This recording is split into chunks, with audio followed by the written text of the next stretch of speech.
Hello and welcome to Roleplay Rejects, where we play new and unusual tabletop role-playing games. To start off, we are going to be playing the Fallout role-playing game. So grab your caps and let's dive in.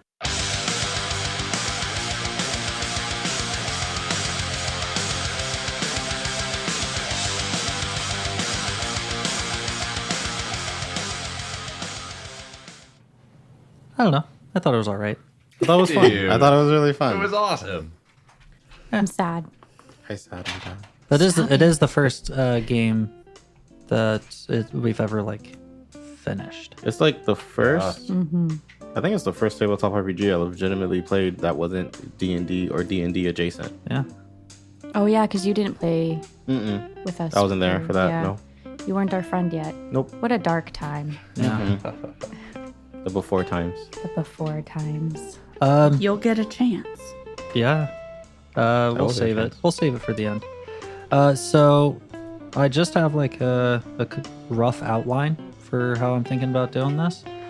So, I mean, hey, listeners, today's episode is just kind of talking about the story, talking about maybe thoughts for our characters. All of you guys, Joseph, Misty, Wesley, and Stevie can ask me questions.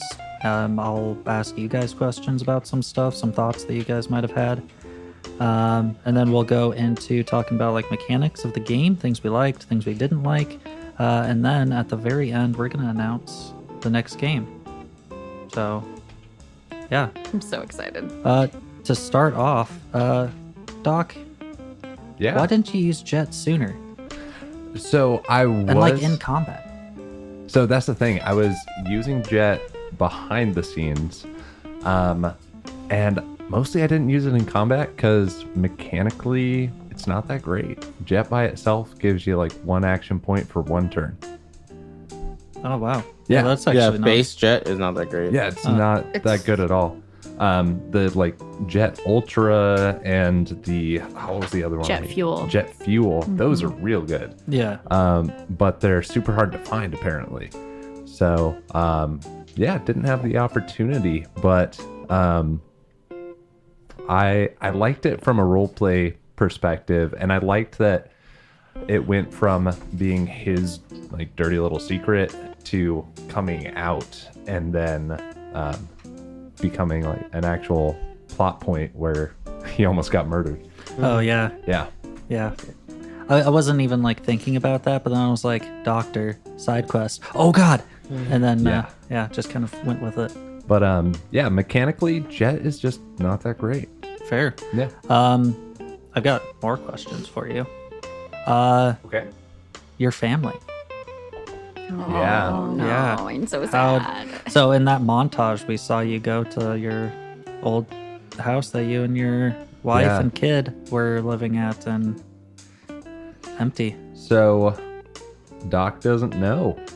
That's the thing. And me writing it, I decided I don't know either.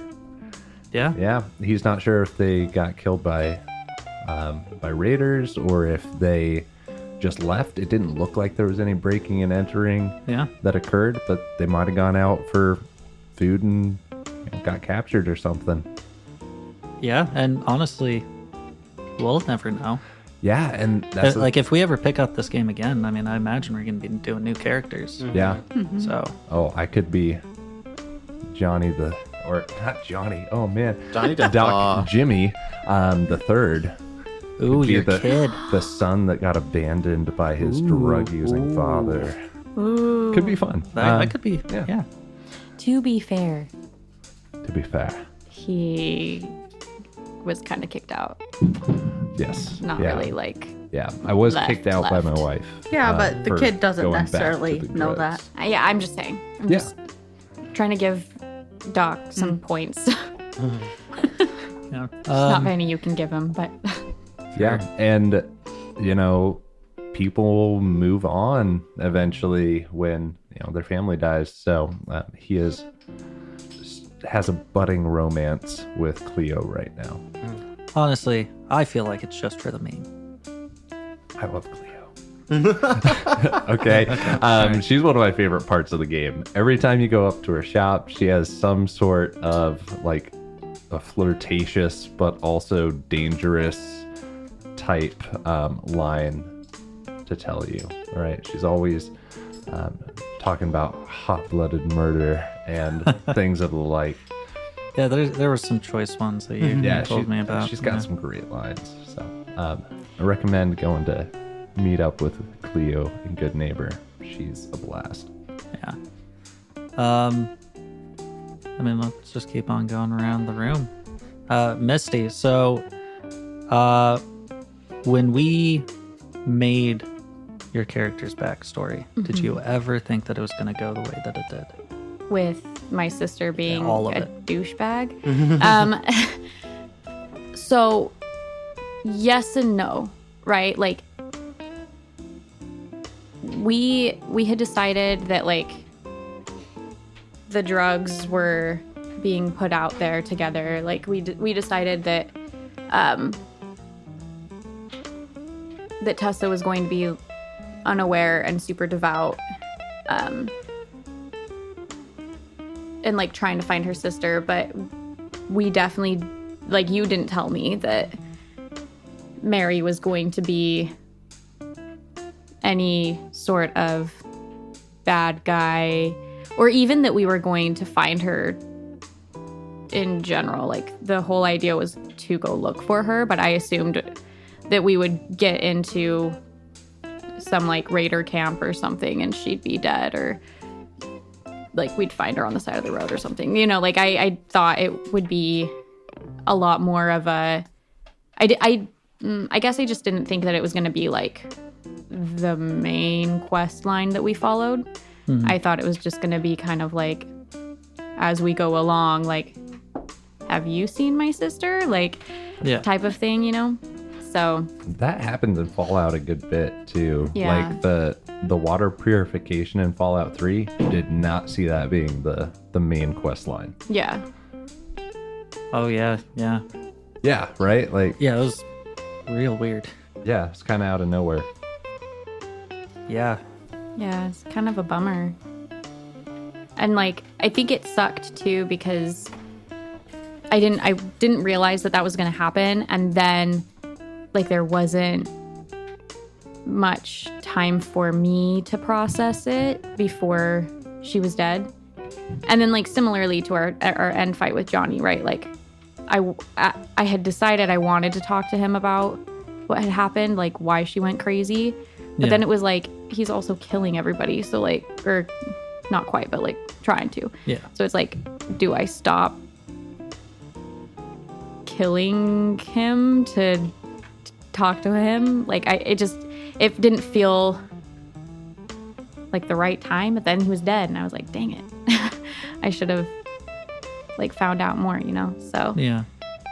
But it just ended up being like a lot more gut wrenching than I intended it to be. Weirdly enough, like when we came up with it, it was like, oof, like what a tragic backstory. Yeah. And then I was like, this will be fine. And then we started playing and I was like, oh no, it's so sad. Like it's even worse than I had intended it to be. And like, even though up until that point, where we find out that Mary's nuts, like that had all gone according to what you and I designed. So Yeah. it was interesting to still feel upset and sad about it. Like there were games that we would learn things about my backstory that I already knew, but I would literally have to take like a day or two as a human being to process it, which is kind of cool, kind of why you play RPGs, right? Like,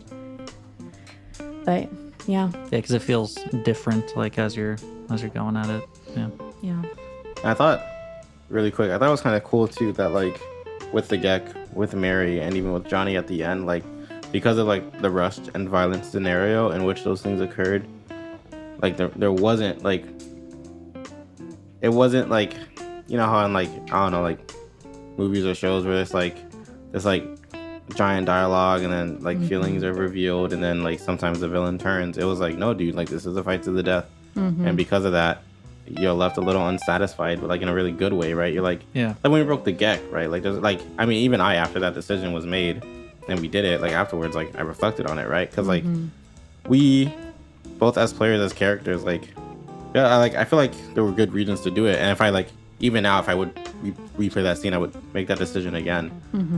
But like, I mean, I'm sure Lucky thinks about it, right? Because like, what if like it didn't work right when we found it, and like, but what if it could have, right?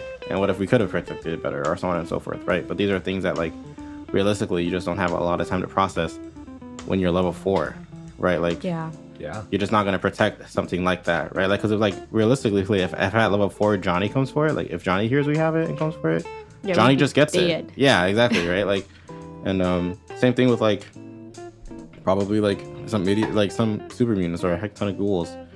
And then but like that feeling afterwards where it's like Mary was dead and the Gek was broken and we left, kind of similar to how we started, but just more experienced for it. Yeah. Was like a really like weird, unsatisfying, satisfying feeling, if that makes sense. Yeah. And I Yeah. really liked it. Makes Yeah. total sense. It's like when you watch a slow burn movie and like everybody dies at the end, for example, and you're like, this was right. Like they shouldn't have all died, this is but what like should have happened. I hate it. Yeah, exactly. Yeah. Lucky. Wesley. Lucky was a kind of a bloodthirsty motherfucker. Like, but did you have like character reasons for it, or? I think at least how it worked out in my head brain is like when like I think initially it was just like he hates Johnny, right? And then I mean like because like after his sister died in the fight camp, like he had no living family. I guess there is the possibility that his mom might still be out there somewhere, Yeah, maybe. but But I mean, you had to take care of your dad, exactly. so like, yep.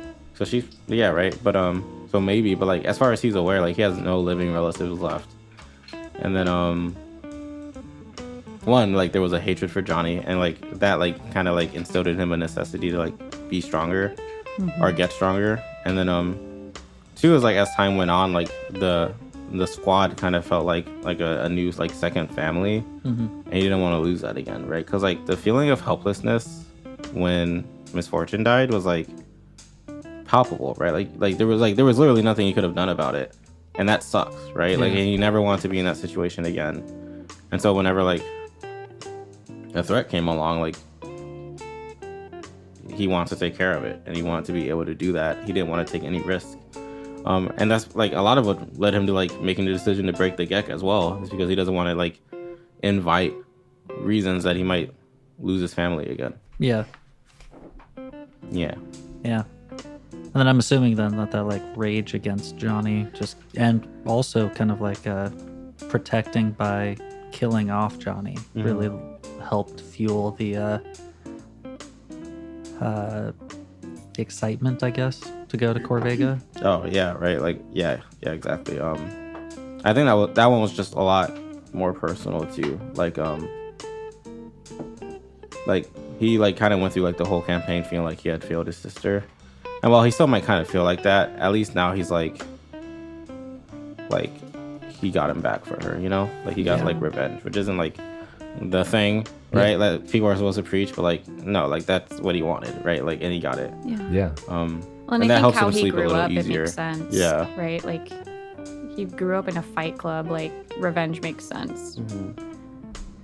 Yeah, and you know when you first were like, gotta get to Corvega, gotta kill more raiders, gotta go, and everyone was like, no, stop. Like I was annoyed with you as a character, but it makes total sense. Yeah. And then when we learned all that about your backstory and you watching your sister die, like it made sense. You're like, yeah, I'd want to kill Johnny You're too, like, right? Yeah. Okay. Like, I would hate raiders we're, too. We're in this with you now, and yeah, I really liked that.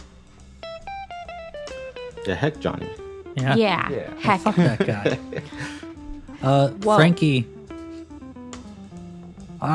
So I think that you have possibly the most tragic story of all.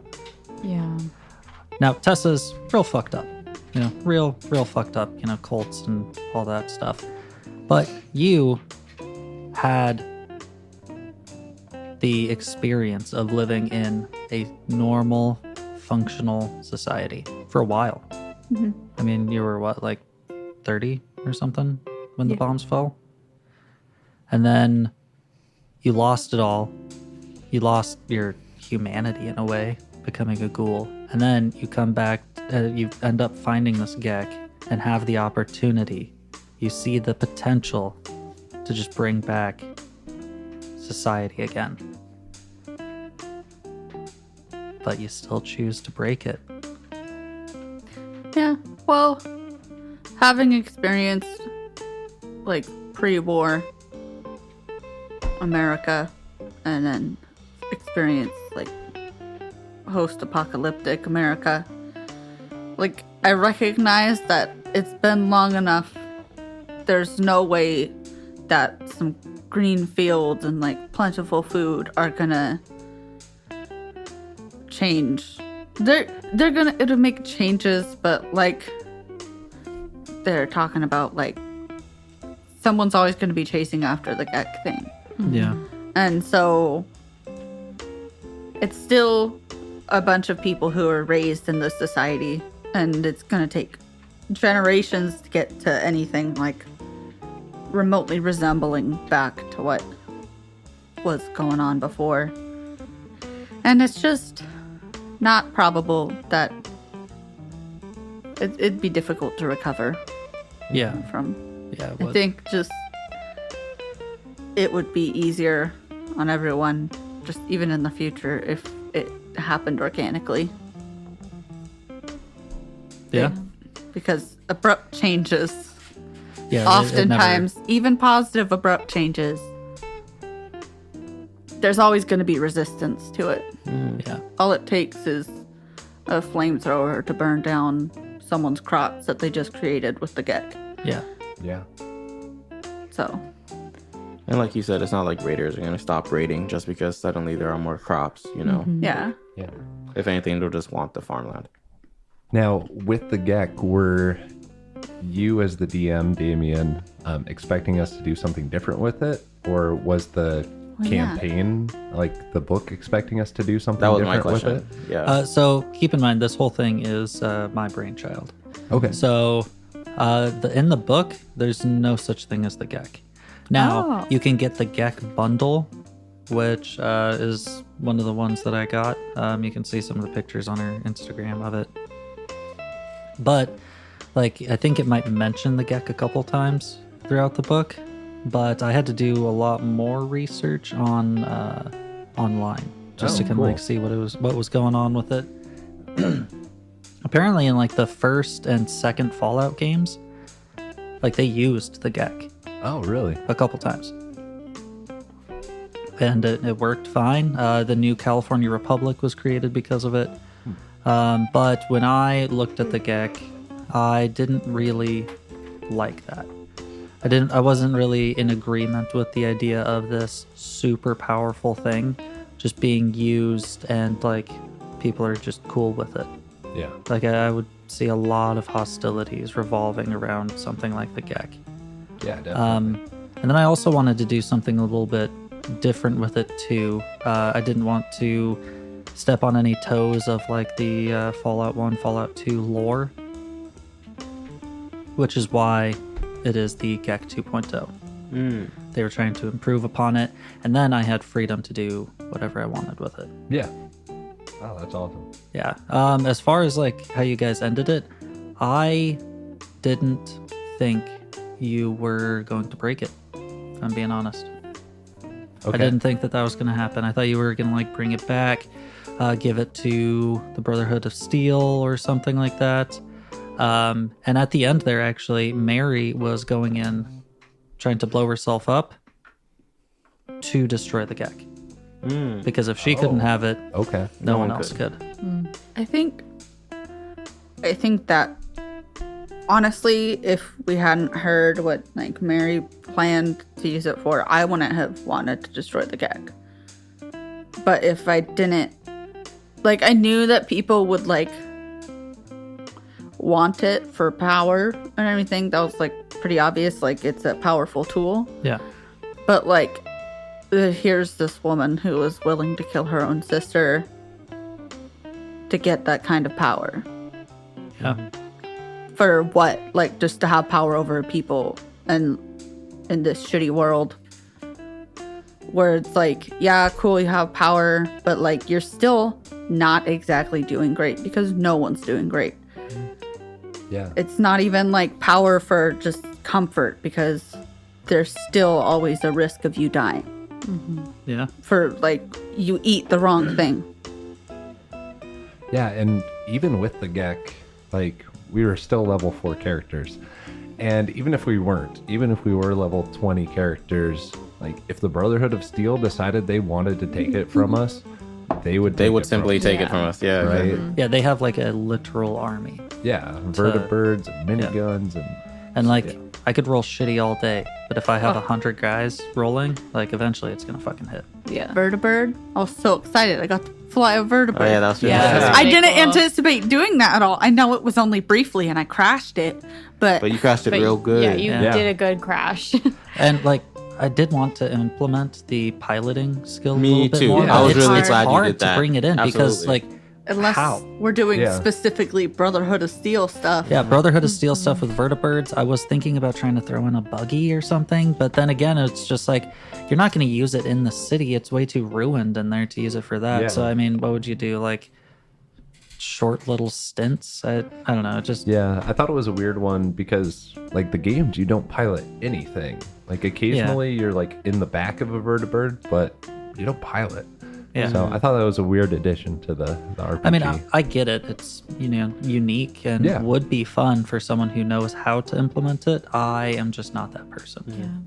I think maybe possibly too. Like we jumped from 5 to 20, right? I think there's like a possibility that somewhere in, like, if we played that out, like, obviously we weren't gonna, but like if someone's playing this and they have like their table at home and they're like doing a long campaign, then I see no reason why maybe like around, like, once you get into like the 10s, why you can't come across and possibly maintain like a vertibird or Yeah. like a ruined one that you repair or stuff like that. Yeah. Well, I right? can also There is, see like, like a airstrips and yeah, stuff. there's Yeah. airstrips, but I could also see like a Mad Max style kind of like, or like a death race Yeah, or something like that. I can Yeah. definitely see things like that. I just don't see it in the Commonwealth. Would it Exactly, apply yeah. to ships as well? I think Like so. captaining Boats? a ship? Yeah. Yeah, 'cause- there is that one ship. yeah. Yeah. That's one of Misty's favorite storylines in Fallout 4 is helping the robots that want to pilot their ship. Yeah. Oh yeah. Yeah, so in that one, like, it's a bunch of robots who think that they're pirates, and if you go through that whole quest line, you get a literal cannon that shoots cannonballs. Yeah, it's dope. Yeah. Yeah. And it's cool too because it's like based off of the actual ship that's in Boston. The USS Constitution.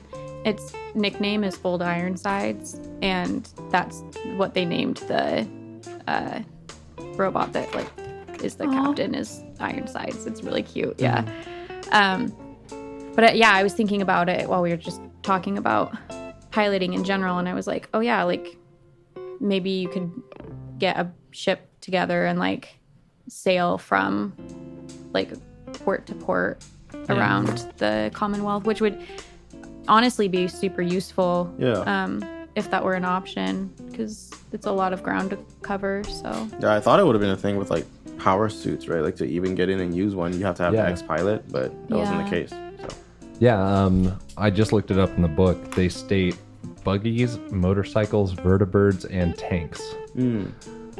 But like in the game, you only see vertibirds.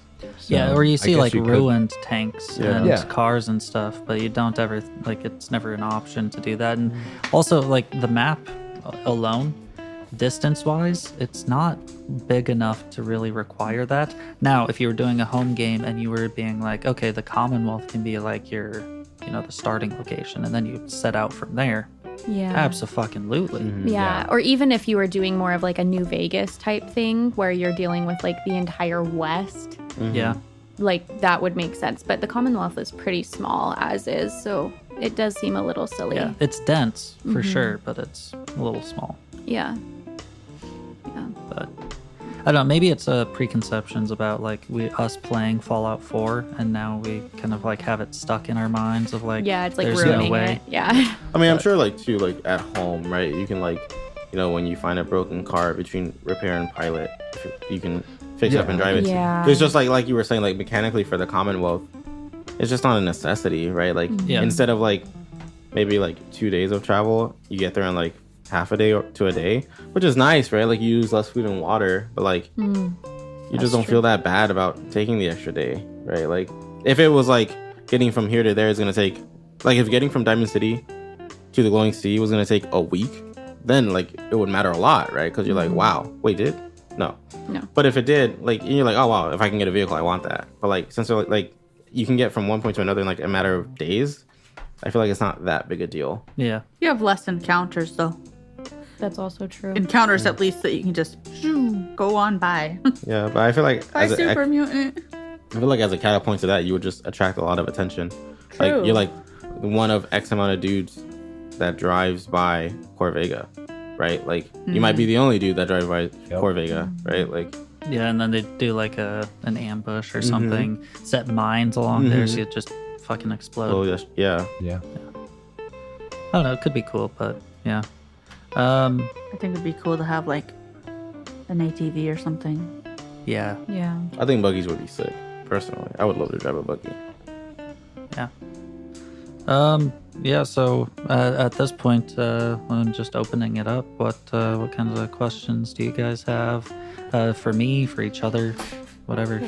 The Gek. Was there a way to get it to work, like in your headcanon? In my headcanon, there's no possible way. Okay. Because you were talking about like the top of the top researchers of the entire United States were working on this thing with hyper advanced technologies that were all working, with all sorts of funding and support, with all sorts of supplies Okay. to make this thing. Yeah. Like even in the Fallout universe, we were talking like next generation, super advanced, almost science fiction, even in the Fallout universe kinds of technology. So like to be able to just basically out of energy from a cold fusion reactor to be able to print literally anything, like it's literally Star Trek level technology. Yeah. So That's what I figured. I just wanted to know. I mean, getting it to the Brotherhood or someone else, like there might have been a lot of stuff going on there. At that point, when then we get to the montage, I can see a lot of like working with them. And if we were to continue the game longer, there's a whole thing in the Game Master Toolkit talking about faction reputation and some of the stuff that you can like request and like how you can get increased faction stuff. It seemed really cool, but it's a lot of stuff that to get through, and we just wanted to kind of play the base game, and those are optional rules anyways. Yeah. Okay. Cool. Were you originally planning on the Institute being a bigger part of it? Or did you... Yes. Yeah. Yes. What was the turning point that made you change from that direction? Really, it was when you guys actually got to the lab. It would have been probably... What was that, episode 6? 9 or 10? That's what I said.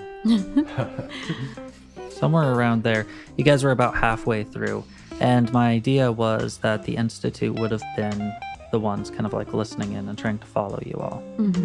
But I realized an issue. You guys were the only ones who really picked up that signal, and it was only when you were pretty close. Even if you guys I don't know, there was a couple different ideas going on in my head. Like, you guys turned on the generators and the signal was boosted. Now everybody knows about it. But then you guys camped out in there for a few days. So, like, how would people know about it? If you guys were in there, like, you would run into each other. So that kind of came about. I was also thinking about maybe the Institute had been there before and they like set up, their own little listening devices and everything. But then, I don't know, I really, I don't know, felt the attachment to the Raider aspect. And I kind of wanted to follow that sort of a quest line. So having the Institute get thrown in there and just be like, ooh, boogeyman, I think is enough for them. Like the whole Fallout 4 game is based around the Institute anyways. Yeah. And when I saw the trailers for Fallout 4, I'm going to go off on a serious tangent here. okay. Sorry. When I saw the trailers for Fallout 4 and I was like, oh, there's all sorts of different factions that you can kind of like partner up with. And then I saw the one with Hancock. He was like, we need to stand up against them. And I was like, oh shit, dude, you can join the fucking Raiders. Awesome. You play the game and it's not the case in any way, shape, or form, which is big sad. But I don't know. I felt like there's a lot more story going on with the Raiders that doesn't really get like explained. It's just like, hey, we just need bad guys. Yeah. Raiders. There you go. And that's it. Yeah, they are kind of the default. Oh, there's someone else to kill. Let's go loot their bodies. Yeah. Yeah. Yeah, you don't really have a chance to talk them down or anything. Yeah. Oh, it would be changing the subject a little bit. Sure. So, if we had arrived earlier in Diamond City, like we didn't have to stay at the lab and fix our injuries, and I think I'd asked you this before, like would her sister still have been in the city? So my thought process with that is when you guys arrived, it would have been like, oh, you just missed her. We're talking minutes. Dang. Okay. But Because I was like, would there be a showdown in the city? yeah, no, because the way that let me just explain Mary here. Yeah, that was going to be my next question, so please. So Mary was never fit in your cult life. Never fit in. And she hated it there. But she kept on hearing like some weird scratching at her wall. A little bit funky. This would happen from time to time in the cult, but like, a rad roach or two would come in. And, the those who walk, those like weird, creepy cultist security guard guys would kill them off. And then that would be that. Well, Mary found one of those tunnels that the rad roaches came out of. So you remember in the lab when I said, oh yeah, Lucky, you can't fit in. Frankie, you probably can't fit in. I think the only one who can probably fit in here is Tessa. And that's because your sister did fit through that hole. And Yeah, like that's what I figured. Oh, Yeah. I did not put two and two together. Yeah. went through there, and that's how she came out from the briefing room but never was seen coming in. And then she left, avoided that place, saw the realities of the world, and then like you said it perfectly in that episode, talking about going from like super controlled cult kind of a vibe to just going complete opposite direction, and it fucking got to her. I think that she had a mental snap. And that was shown when she was like pressing her nails into her palm until she bled, or beating the shit out of a guy just because she could. Yeah. Yeah. Some other things that I did want to say. So I did have a couple like Easter eggs as we went through. Sturgis. Yeah. Yeah. You guys remember Sturgis? Nope. So Sturgis was in our game was the guy who built that weird antenna thing that you shot in the very first episode. Oh. He was the guy who had his neck snapped in this last episode. Sturgis was this guy who worked with this group called the Minutemen. Now, in the video game, you go to Concord, which is one of these small little towns, and there are Minutemen getting assaulted by raiders. Well, given that the sole survivor in our game never woke up, the sole survivor never went in there, killed the raiders, helped the Minutemen. So, the raiders won in our story. They killed off the Minutemen, captured Sturgis because they saw use in him, killed off everybody else. But their fighting still attracted a big old scary Deathclaw. Well, who was the one who went up to the roof where there was a crashed vertibird, a set of T-45 power armor, and a minigun? Johnny, soon to be called Deathclaw. Hopped down, shot the Deathclaw up, got his name, wore it like a fucking cloak. And then just his power grew from there. All right. I really like that. What That's else? super cool. Wolfgang and Simone and Patrick. Those three. When you are playing the video game and you're going down south, you pass Drumlin Diner and you're seeing a standoff between this woman and Wolfgang and Simone. The woman is trying to kill Wolfgang and Simone because they had been peddling drugs to her son, Patrick. Okay. The sole survivor comes in and negotiates or kills off Wolfgang and Simone. Sole survivor was never there. So Wolfgang and Simone killed her and then got Patrick re-hooked onto the drugs. They took over the diner, started peddling drugs from there. And then Patrick was just a junkie. The darkest timeline. It is the darkest time. Oh, this is so sad. It's also weird to think, like, it puts into perspective, like, how much they really like Forrest Gump people, like main characters in video games. Yeah. Yes. Like, you're just behind every major event. Yep. And it would be really boring if you weren't. Yeah. Honestly. Yeah. But like it's just weird to think about like how this is an interesting take on like how it would have worked out if the main character never made Yeah. it out. Yeah. Because like you save the Minutemen and then they're like, all right, you're in charge. Yeah. Yeah. Like go recruit people. We're gonna reestablish the Minutemen across the Commonwealth. Yep. And no, like you weren't there to do that. Yeah. And then the last thing was that I did want to say was at the end there, you saw the cut wires, and then Johnny was holding Sturgis. Yeah. That's because Sturgis has been wanting to get out for a while. Heard the fighting outside. Clipped the wires that were running all of the automated turrets.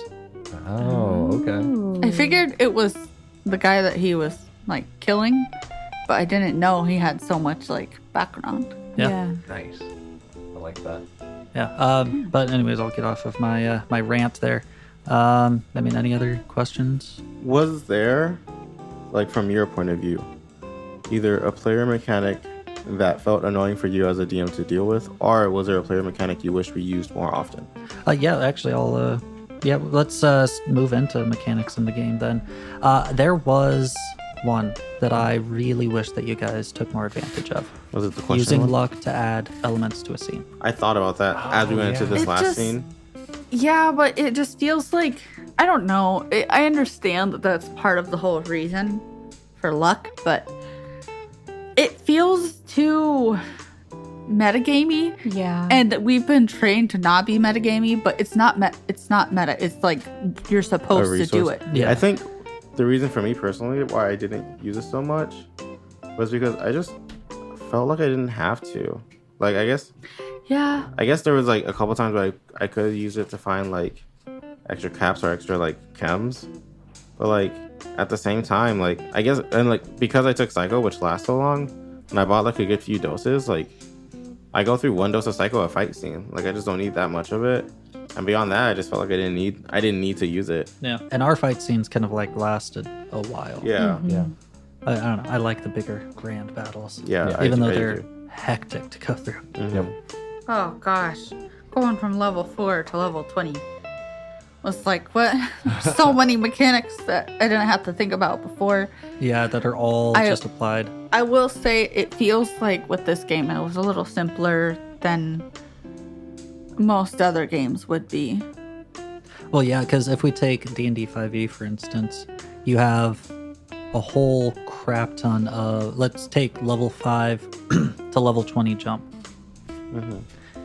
like each of those levels, you're learning new spells if you're a spellcaster, and you have all of the rules behind those spells that you have to start keeping track of. On top of it, like each new little mechanic can just add like a whole bunch of confusion. You have like forums that you have to go on to just be all like, oh, how does expertise work here? Are you saying even when I roll a nat 1, it actually counts as a 10? Like, there's a whole lot there. It does, by the way. Yeah, it does. But anyways, yeah, like it is a little bit easier with this because there's only one thing that you kind of have to focus, at least in my opinion. I didn't have to deal with the perks so much, except for Johnny Deathclaw, R.I.P. But yeah, like it's just every level you get a perk. That's it. Yeah, I think there is a trade-off with that. Like, with there only being the one book, when the rules weren't clear, that was all we had to go off of. Oh, yeah. And because this is a newer game, there weren't like as many forums or like internet resources we could use to For confirm clarity. or deny those things when a rule didn't state explicitly one way or the other. And so, yeah. But I think that also gives more power to the GM, right? Because Yes. I think a lot of times we overthink games like D&D and Pathfinder because there's so many rules and there's so many opinions and there's so much lore. And so it's like, that's a good question. Let's look it up. And where sometimes it's really nice to be able to do that, I think sometimes we as players forget that it's the GM's world, and I think the GM sometimes can forget that too. Yeah, absolutely. Where like it can be however you want it to Yeah, be like- because yeah, it's not like the real, player's- right? The player's So- handbook literally says these are the rules. Literally change them however you want. Like, These Yeah. are just guidelines. And I'm not super well versed on this, but I know like D&D 5e did some kind of like a update on some of the lore that they had, and they got a lot of backlash because they changed the lore or something. But yeah, exactly. At the end of the day, it is collectively our story. Yeah, it's like here is a So- like if you do not want to create a new world, here is a setting you can use as like your sandbox. Yeah. yeah. Feel free to disregard it. Like Yeah. you can do whatever you want with it. Take what you want, leave what you don't. yeah. Yeah, definitely. Like the rules apply to our table and nowhere else. Yep. And, yeah. Yeah, and I think it was even more so that way with this game. So I really liked that. I think that was fun to be able to be like, here's the basics of what Fallout is. Like, here's how the universe works. But we're not following any certain timeline. We're not, I mean, other than the year, like we weren't going along and doing exactly what the lone survivor would have done, you know. And I think it was kind of refreshing, honestly, because it's not so patterned. Yeah. Yeah. I will say, and like I will preface what I'm about to say with maybe like I would change my opinion if I saw like some like other monstrosities we could fight later. But just off of like what I played, like the campaign and then the alternative encounter in general, and like looking through the armors that people have access to, even the upgraded stuff, I don't think piercing 2 should be a thing. Like if you are rolling a lot of damage dice, like every effect being 2 piercing and critting on 5 damage just feels like it's too easy to crit for me. Yeah. Right? Like if I That is mean, a lot of power. yeah, because there's a lot of effects that both people, you know, like, and like the argument could be made that, you know, like both we and the enemy could have piercing too. But then everyone's just critting super fast, right? Like with how easy it is to add damage dice, like whether through drugs, through luck, or through like action points. I feel like being able to just like I roll 4 effects, I'm ignoring 8 damage resistance. Right? Like that's just a lot for like just 4 effects. And like a lot of people like that's just all they have. And that's a lot to have. Right? Like I think it would make sense if like the first bit of damage did 2. And then everything else did 1. Yeah. I could see that being Yeah. a lot better. You know, like it's not so OP. Yeah, Yeah, because so- like I was doing like 16 piercings. or Exactly, right? something. That like and like That's as cool as nuts. it is, that's ridiculous. Ah, Yeah. I felt so cool. Yeah. But at the same time, even if I hadn't done that, I still could have done Like, cause like imagine a how lot like of piercing damage just with my regular effects. And if I did one. So let me just talk to you guys about the bestiary. So one, Modifius, there's a lot of actually inconsistencies as you go through here. Some of the numbers are not lining up. For instance, Raider Veteran, that says like it's a combat rifle that does 3 damage die, and then with a fire rate of 2, and then later on it says like, hey, you can use the full fire rate to do 7 damage. So then that means that the fucking combat rifle does 5 damage base. And inconsistency, and when you're GMing, you're expecting that at least that to be accurate, and when it's not, it kind of trips you up the whole way. And I started to have to like double check all of those things just to make sure that it actually lines up. But to go into the piercing argument, let me talk to you guys about the highest leveled kind of characters and creatures and everything, and what their DR is. Okay. Super Mutant Behemoth. Just Okay. a colossal large creature. Yeah, in the game you have to take it down with a nuke. Yeah. 8 physical damage reduction. that's dumb. Yeah, See, that's what I'm talking about. That's ridiculous. Like There's more. we all had 8 or more. yeah. Yeah. And granted, Right? we like Yeah, I think would have done a everyone- lot to get that armor. But The Sentry Bot, Mhm. 6 physical, 5 energy. DR. Dude. The Mirelurk Queen, 10 physical, 7 energy. They're terrifying. They are terrifying, but still, that is a really good point, because then it literally doubles your piercing and almost makes DR not a thing. yeah, because Yeah. then it's like, what do I need to use luck points to reroll for when I just double my piercing, and like Yeah. now I just don't have to worry about the physical resist. I wonder if maybe you could rule it as like you had to hit a specific location twice with piercing for it to actually pierce through. And then that would make it less OP too, because you would, let's say you roll and you hit their head and you're like, ha ha, you get piercing. But then it's like, okay, the next turn you roll and you hit their arm, like, okay, like it's still not getting through. Like Yeah. I just maybe feel something like that would be less. Yeah, I feel like it's definitely homebrewable, because like I feel like it just puts the DM like either the DM is at a great disadvantage if their creatures don't have it, or if he just started giving his like enemies piercing too, then we just die, right? Like, because like we're level 20, we've upgraded like the armor we have the most we could. Yeah. And similarly, like we have like anywhere from like 6 to 8 physical resist, right? And that's like a lot. Like that would have taken like 16 levels in this case, right? And the fact that we can just undo that with like piercing 2, which I mean, if you already have a weapon with piercing, like I have piercing 2 on Morning's Edge just because I picked up a perk at some point. Yeah. That's ridiculous. Yeah. Like I level up and now I have 2 piercing every time I roll an effect. Yeah. Yeah. And then you could like mod it and potentially get a piercing 3. Yeah. Like, Like that's ridiculous. It's crazy. Yeah. It definitely needs to be nerfed somehow. Yeah, Yeah. and it's like, yeah, it's just ridiculous to me that, like, you can roll. Like, dude, at some point I rolled more piercing than I did damage. Like that's nuts. And I'm Yeah. pretty sure Frankie did too at some point. Multiple. Yeah, exactly. Like that's Sorry. Multiple times. disgusting. So just to keep on with things that we didn't like, I also didn't really like that the complication, like all the tables that they had, and like the organization of the book was yeah. really difficult to go through. Abysmal. Yeah, If we're being so- honest. Like the different complications, I shouldn't have to flip through the book to like the small guns equipment section and the energy guns equipment section and the explosives equipment section in order to find like those specific complications. And I would have expected like, okay, sure, maybe the core rule book, it has them jumbled around or whatever, because it makes sense kind of. But then in the GM toolkit, I would expect it to just be like complications, boom, tables. Yeah. Yeah. That was a huge problem with crafting too.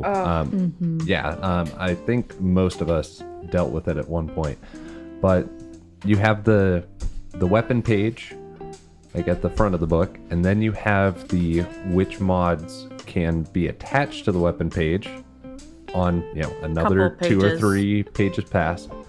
And then you have what those mods are a couple pages past that. All right. Now, if you want to craft those, you have to go all the way to the back of the book, and there is a table of what the crafting is going to cost, and then you have to go a few more pages in to see which mods cost what. And so essentially you're flipping to 5 or 6 different parts of the book just trying to craft one piece of equipment. Like it's tough. It's really hard to do.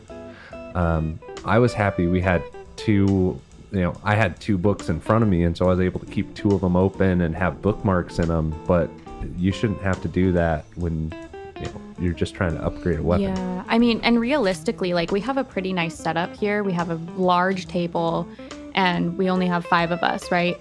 And so even when the board is on the table, like, we have a decent amount of room for each of us to have, like, our notes in front of us and everything. Having to use 2 books at a time, though, it got really crowded. And then if you think about, like, just a traditional group of homies that aren't podcasting and they're just sitting around like a poker table playing, like, that's gonna drive them nuts. Like, you at that point you're like using the floor and like the counters and another chair next to you trying to look up a weapons mod, and that's just silly. Yeah, and honestly, if I was GMing like a longer version of this game, we'd probably end up homebrewing that. And even with our little like group here, we're like, oh, let's skip that portion of crafting so that we can get on with playing. Mm-hmm. And you shouldn't have to do that because the book is badly organized. Mm-hmm. Yeah, like, don't get me wrong. All about homebrew. Yes. Absolutely homebrew anything definitely. that you want. Make it fun for you. But to make that almost the standard at that point, then there's probably an issue. Yeah. If the book was better, book organization within the book would have made the whole crafting mods process like so. Yep. As it was now, it was just so convoluted and not. And like he said, we did just kind of like, okay, well, we'll just gloss over that part, but. Yeah, I'm not even sure if I did it right. Yeah, there was a lot of times where I was like, I'm pretty it's sure hard this to is tell. Yeah, like it might have been on the 4th, might have been on the 5th page. Okay. You have to look at this page and then that page and then this page, and you're like, you get lost in the middle of it. You're like, okay, what the fuck was I even looking at? So, also, we did complain a couple times during play, but where they hide, and I'm saying this perfectly, hide the information that you like really need is kind of really shitty. Like, just a little excerpt at the end, like, oh, by the way, ghouls don't really get diseases and chems don't really work for them. Shouldn't that be on the character page? Like, oh, I'm going to play a ghoul, I can't use chems. But I should probably know that a little bit. And all they say is they're less likely to get addicted to chems. There's no mechanic to go with it. Now, Stevie, you and I are, and Wesley too, Magic the Gathering players, and Words. the words fucking matter. Yes. So much. Words It needs to be specific. Same with like the breaking quality, where we were having a lot of issues about like it says permanent when talking about cover. It does not say permanent when talking about armor. Mm-hmm. Is it permanent or not? Yeah. Like, but specificity. Even if it is redundant in some people's eyes, having that kind of specificity would really, really help out. even something like the Tato juice, where Yeah, it raises your max AP. it pool says by it raises your max AP pool by 1, but it doesn't That's say it. for how long. Yeah. Yeah, because it could be one day, it could be one scene, and all of those make sense to me. Yeah. So like, how am I supposed? So which one is it, right? Yeah. Are you got one taste of the Tato juice and you're like permanently better? What? Like, what is it? Yeah. Like, it's obviously temporary, but it doesn't tell you. There just needs to be specifics. And while it's cool, like Misty was saying, that it leaves it up to like the GM to like be a little more creative and like interpret things how they want to. Yeah. sometimes there's things that really don't need to be interpreted and they need just an actual answer. Like, okay, what does like it mean when ghouls don't get addicted as easily? Do they get an extra D20 when they're rolling to see if they get addicted? Do they not roll the first time? Is it like chem resistance? Like what the heck? Yeah. Yeah. Are there certain types of chems that the diseases? work That and they just some ignore? that don't? Yeah. You know, It does say like the healing stuff. It does work. but there's other specifies chems that, that but- like, for example, like Calmex. Calmex calms you down enough to be steady so that you can sneak better. Like, does that not work on a ghoul, or does you have it? to take or like, two. Yeah, there it's are- just. But it's it like- just is ambiguous. There and are I some feel things like, you should leave up to interpretation and some things you shouldn't, and stuff like that is not. yeah. Yeah, and I think, Or like diseases. Like what diseases can ghouls get? yeah, and Sorry. You no, go. I was gonna say I think the potato juice is a really good example because if you're gonna give me like, oh, you can just homebrew it, then just suggest that there's an item there because you give me every other stat block, right? Like you tell me how much it heals, you tell me how rare it is, you tell me like you give me an item description, and like it's like why are you just leaving out this one detail then? Like if you want to be like potato juice is nuts, it is literally the most sought after juice known to man. If you ever find it, you hit the jackpot. You hit the jackpot. Oh my god, the Jack in the Box. It's nuts. GM, do whatever you want with it, dude. Yeah, I'll take that and run with it, dude. I'll make it Yeah. a whole side quest. But if you're telling me this is juice from a potato, it heals 3 HP, and it gives you an extra action point, I guess it's not very rare. It's kind of rare, not really. What the fuck? Like, Yeah. Yeah. It just Yeah. So there's definitely things that can be improved upon Yes. for this game. However, all in all, I fucking I had a great time. I really loved it. Yeah. really all enjoyed gripes aside, Yeah, we're all I- like, I what's just this love bitch about? complaining. I have one more gripe Okay, before we move on. more, Sorry. one more. one gripe to end them all. The character sheet. When you put on power armor, you have to keep track of the power armor's resistances and its health. And then if you have armor on under that, you have to keep track of all of that as the power armor breaks and comes off of you. Yeah. And this sheet, I feel like there should be a separate sheet For what you're wearing. when you're wearing power armor. Because the rules are so drastically different when you're wearing power armor. Also, it would be nice to have a separate sheet for dog meat pre-made. Okay. Or companions that's, in general, that's I feel like. fair. Yeah. That is fair. I'm gonna disagree with you though. Okay. I think that this sheet is fine. Okay. Why? Should they probably have printed like a little slash in the center of like the physical DR box, energy DR box, rad DR box? Sure. Okay. Yeah. But what I did with good old Johnny Deathclaw is on one side of it, because I mean the box is big enough to write multiple numbers. Yeah, it is So a big box. just on one side of it, I wrote like his actual armor, and then on the other side, the power armor. And Okay. the HP box there is the only one. Like power armor is the only thing that uses HP, anyways. So Oh yeah, good point. There is an HP box there. I only wore power armor for a couple of sessions. Part of that reason was because it was bugging me.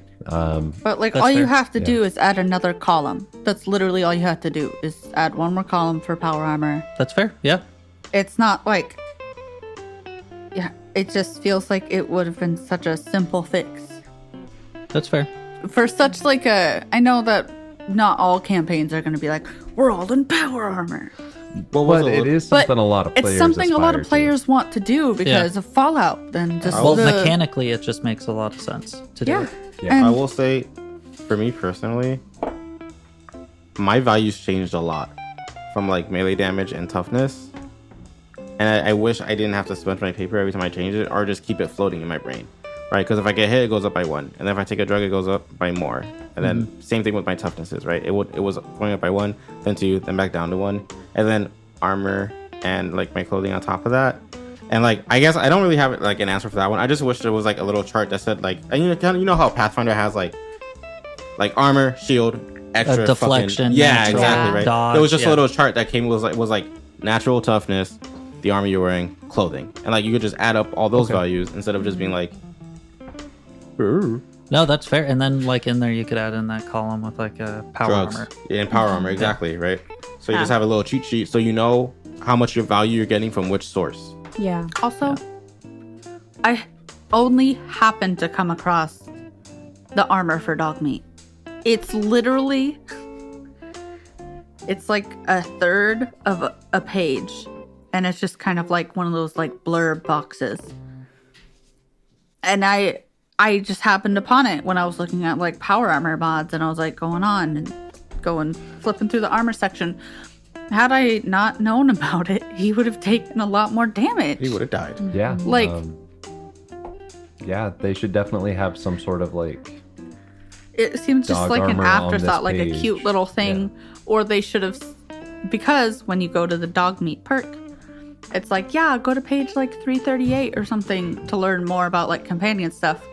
I think that would have been a good place to put it, maybe. Yeah, totally agree. Yeah. Or just make it more noticeable. It's just odd. I just think we were talking about this, and I honestly don't remember if it was part of an episode or not, because we literally talk about Fallout all the time, even when we're not on the mic.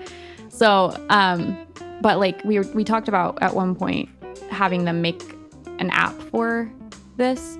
Oh. And I think if Modifius were to be listening and they were like, oh yeah, you have some good arguments there, I think the easiest thing to do would be to make an app that's comprehensive, that's easy to look through, so that you could be like, hello, I am looking at dog meat, and then like everything about him is just there.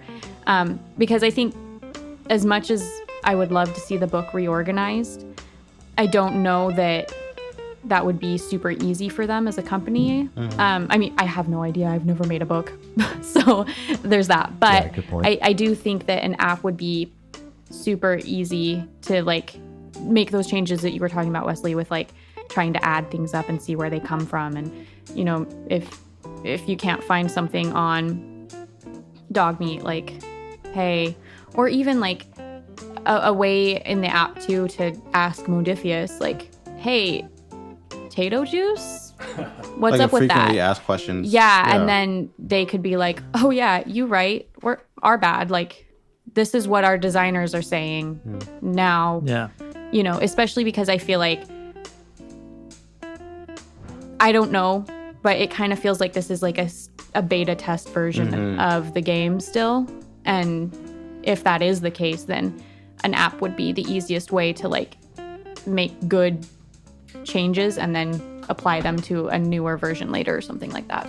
Yeah. Yeah. Okay, so let's get into some of the Positives. things Yeah. that we do like, Sorry. because I know that we just kind of went off on a rant about like things that we don't like, but honestly, I had a great time. I did too. I yeah. love this game. I wish we could keep playing it forever. Yeah, honestly, I wish we had another year or two to play this. Honestly, So yeah. me personally, I really like I mean, I think I said it in the beginning, but I like the action points, because having Oh, those yes. that kind of versatility really does change a whole lot of things. And like me as a game master, I was able to like shell out some fucking damage. Oh, absolutely. Yeah. And like do a bunch of stuff, and it's nice for me to have that as well as you guys. I know I'm the game master and basically I could do whatever the fuck I want, but to be fair, you know, we follow rules and stuff. But like it's nice that it's like built in, that it's kind of a give and take for both of us. Yeah. Yeah, and I really liked on this side of the table how it made us work together as a group. Yes. I feel like in Pathfinder and D&D, there are times when, all right, my turn is done. I am going to put my head down, take a little nap while everyone else does their Yeah. attacks. Well, they right? figure out which spell they're going to use. Yeah, because they've got 20 spells to flip through. And I felt like having those bottle caps as a group resource really helped everyone stay engaged, even when it wasn't their turn. So I really liked the bottle cap mechanic. Yeah. Yeah. Totally I agree. And then luck. I mean, fucks with luck. yeah, That shit's Wesley, great. this one's all you. Yeah, luck was nuts, bro. I loved it. I liked how, even though you could do a lot with it and it felt very versatile and kind of strong, I felt like I at the same time felt like it was balanced, because it was a finite resource. Even at 10, like the only like it's milestone based. So even if you have 10 luck points, you're like, I don't want to just like, oh, first encounter of the, X amount of plot. Like, I'm gonna dump all 10. Like, you're not gonna do that, right? You still use them sparingly. I think that like that in and of itself is really cool. And I did like too that it's milestone based, not like, oh, well, I explored this area for a little bit. I'm down 3 luck points. So I'm just gonna get rest for 8 nap. hours and Yeah. then wake up and then be long good. rest. But no, but like having it so that then like you don't know necessarily when you're gonna be getting the stuff back, and you have to really choose what is worth it and what's not. Yeah. And me, I only had 3 luck points. I had a luck of 4, and then because of character creation choices I made, I only had 3 that I could use. Yeah, there was a trait where you could get 2 of your special attributes increased by 1, but your luck goes down by 1. Not your luck score, but your luck points. Yeah. And so I really liked having those, only having 3. Like, it was tough. I really had to make hard decisions when I was going to use it, when I wasn't. Cool. Fuck, I forgot completely. Oh, sorry. Speaking of things that I like that it's not like, oh, if you want to search for something, you have to do this skill. Yes. I like the versatility of like the skills and the attributes. How you can make a case for different. Yeah. Like, sure, like sometimes it can be taken advantage of, but like a GM will be like, no. Yeah, like if there you're was, being dumb. there was some of those. Sorry to interrupt, but there was like some of those times where you guys were trying to do like an intimidate kind of a thing, and like I'm fine with trying to do an intimidate sort of a thing, which like it does make sense, right? Like you add in like a weapons skill and charisma, or like a strength skill and speech, but you're not getting away from some kind of speech or charisma based thing. Yeah. Yeah. And, One of the things I liked was that there weren't a ton of skills. With Pathfinder specifically, it's so granular. There's so many skills that you have ones that you feel like you don't use ever. And there were 1 or 2, we already talked about piloting in this one. But for the vast majority of these, I felt like I wanted to have a few points in all of them. it was hard for me to choose because it was like, Yeah. I want this, but it would make sense to have this, and it's Yeah. And with only 1 skill point per level, it was important which ones you chose. So really liked that. Yeah, and like going along with the whole Pathfinder thing. So a lot of those skills are super granular, and they have a whole list of them. But even then, there are a lot of situations that don't fit in any one of those skills. Yes. So having something like this where you can just get kind of like the general sense of it and throw 2 things together and try that out, I thought was like really nice. Yeah, especially when it comes to agree. things like medicine, whereas like in D&D or Pathfinder in particular, I guess you're making like a heal check. It's like, no, dude, I'm jacked. I am shoving his shoulder back into its socket. Yeah. Yeah. I'm just gonna do that, right? Like I'm like, you're right. I don't know how to do it, but I know where his shoulder should be. So Yeah, and I like that you add the 2 together, right? Like whatever skill with whatever trait. Because it just like we've said, like it makes more sense, like maybe I'm super agile and I'm super sneaky, but like maybe I'm super agile and I'm not super sneaky. Like that's okay. And that makes for more diverse characters, I think, too. Yeah, because you can have someone who's really sneaky but also really clumsy. Yeah. And they're just sneaky in like a charisma sense. They aren't sneaky in I'm a Like go in stealth. this window sense. yeah, yeah. Or I don't know why I'm thinking of this, but like gambling, Yeah. you could Oh, do definitely. speech plus luck.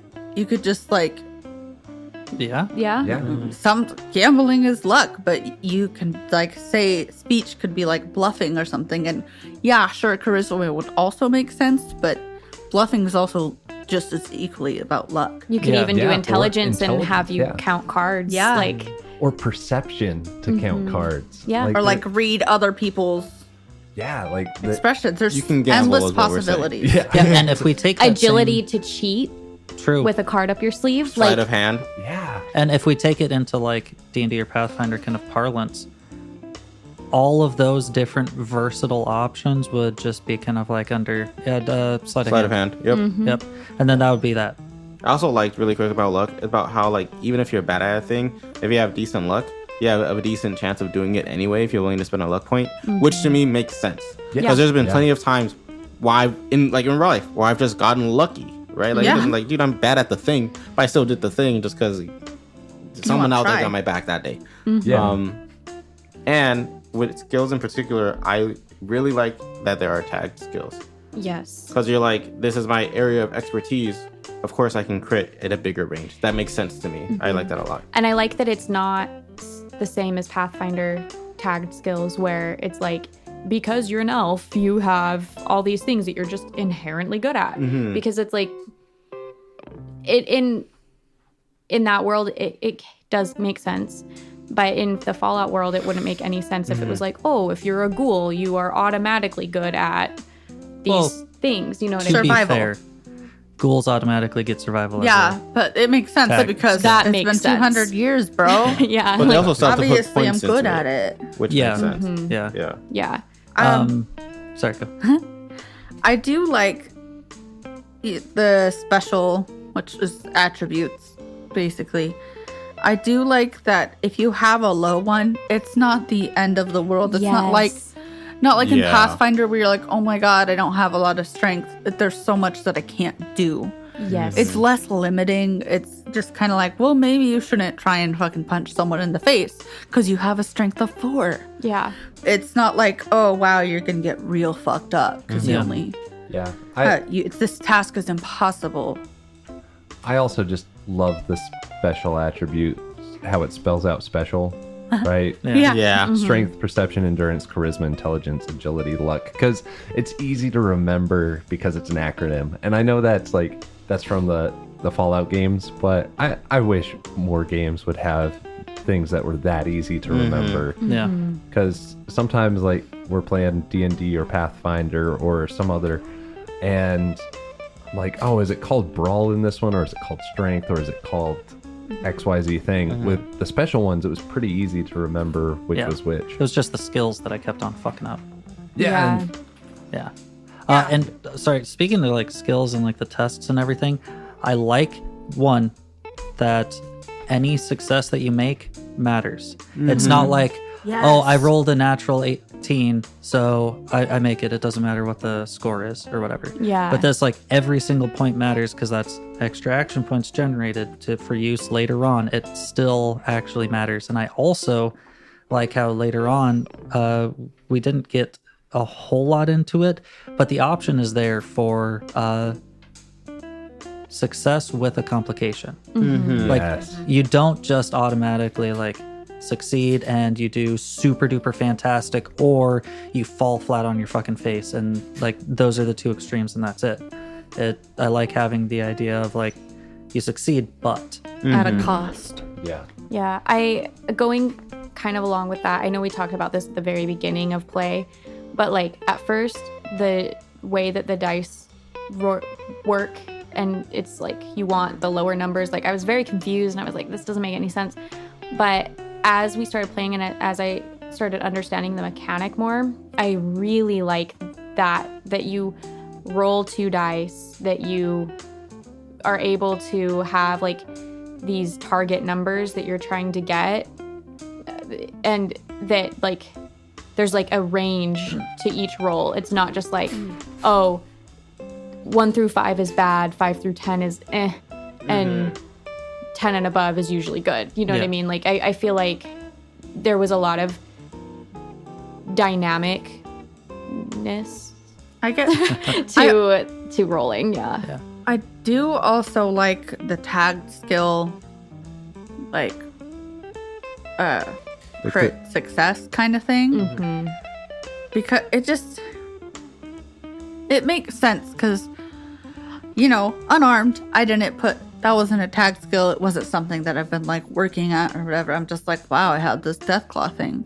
I still have 6 ranks in it, so I'm still going to be pretty successful. It's still, 17 to be successful. But like energy weapons, I was like really focusing in on it, and I did a tag skill on it. And it just makes more sense than like you only are going to crit on like a 20 or sometimes a 19. Yeah. Mm-hmm. Because if you put that much effort into it, that much focus into it, That much intensive training. yeah. Yeah. Then it makes sense that it's not going to be like you're going to get lucky 1 in 20 times you do it. Yeah. To be fair though, like the difference in crits in this game and in like D&D is drastic. Because in that's D&D it's like the difference between like just poking a guy real quick And and annihilation. murdering him. Mm-hmm. While here it's just a difference between 1 success or 2. Yeah. And having extra bottle caps to use later Yeah. on. Yeah. Yeah, we were talking about the dice, and I love these dice. I was kind of hesitant when we heard like, oh, they have their own proprietary like damage dice, and there's this one that determines hit location. But I really enjoyed having the hit location dice where you throw it out and it tells you you've hit the torso. Yeah. You've was hit the head. I was having like a lot of issues because it doesn't matter how often like you go through this. I was still like having to double check and make sure that whatever number on the D20 came up, it was actually at whatever hit location. Yeah. But yeah, having that little thing is really nice. And I know that we could use the 6-sided die, Yes. like base normal 6-sided die. And I was fine with using normal 6-sided die, but I really did like using their weird custom ones. Yeah. Now, obviously, They're like cute, if you're and they're helpful. broke, don't get them. You don't need them. Yeah, all you really need is the book and some dice. You Yeah. can Yeah. make it work with a normal D20 and some normal D6s. Yeah. But I really like these dice. I would recommend anyone playing to go and get a set. And I don't say that about every system, right? Yeah. This I kind one of want to is one of my use the favorite. hit location for like our other games. Yeah. Because it was, especially as was like really nice. a player, right? Like I don't always feel like I have the most imaginative brain sometimes, which is funny because it's like we're playing RPGs. Like you kind of have an imaginative brain to begin with if you enjoyed this. But like when the DM's like, how did you do it? And you're like, I don't know, I just slashed him. You know, so it's nice to be able to be like, hey, like it says it hit the right arm. Okay, well I cut his arm off, or like I nicked his tendon, like weird things like that normally I personally wouldn't think of, because there's just so much that you could do to injure somebody, and so my brain just shuts off. But having like a specific location, like I kind of want to just keep using it for all of the other games. Fucking shay. Yeah. Touche. Well, it gives you a good. Yeah. It gives you a good starting point. Yeah. How many Yeah. times have I just been like, with our other game, just like, yeah, the arrow just goes through his fucking eye. Got his ass. Like, Or just like it hits him. yeah, He's you're dead. like, Good. wow, chop his head off. Like, shit like that. It's the same stuff. And yeah, sometimes people die from not head wounds. Yeah. Weird. Yeah. Wild. I thought only headshots killed people. Yeah. Okay, well, last call for any last minute things that we want to say. I do just want to start off, like, I do really like this game. And honestly, there's a lot of things in here that I've picked up that I'm probably going to be bringing to a lot of our other games. You know, things like the hit location die for coming up with that stuff, like, ingenious. Yeah. Makes life so easy. Yeah, but like also playing around with attributes and skills. Like I'm probably gonna do that. Like D&D, for instance. Let's say, I don't know, I'm making a sleight of hand check, but I'm trying to like sweet talk the guy.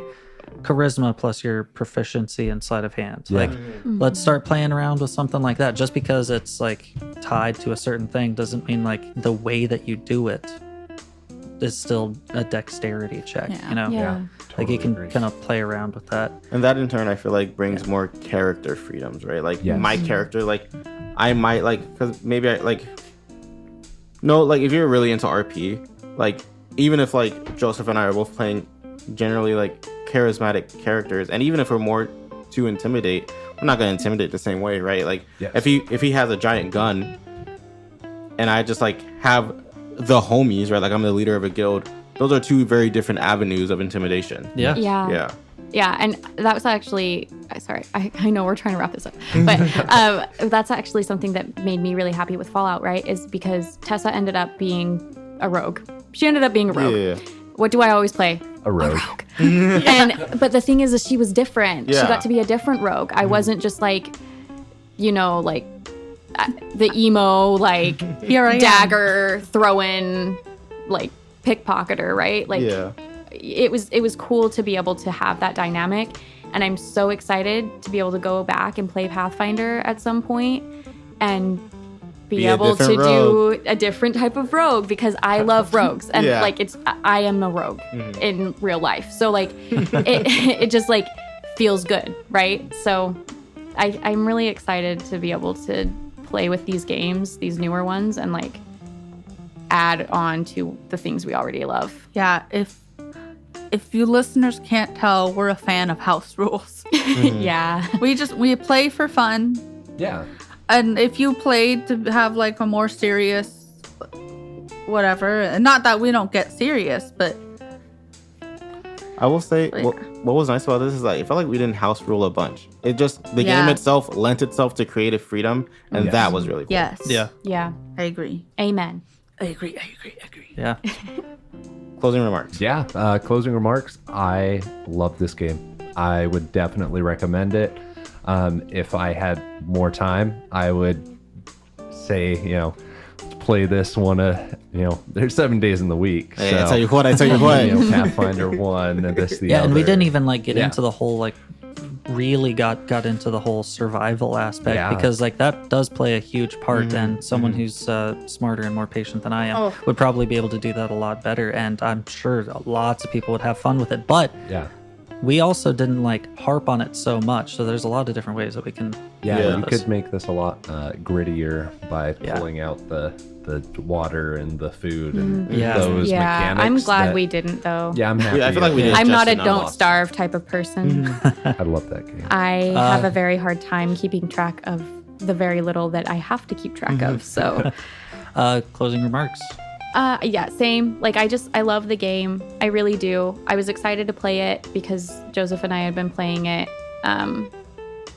like Skyrim and Fallout for a very long time. So, when we decided to play this together, I was like, oh yes, this is gonna be awesome. But honestly, it's even better than I thought it would be, and I am genuinely sad that we're gonna have to move on, even though I'm excited about our next one. So Yeah.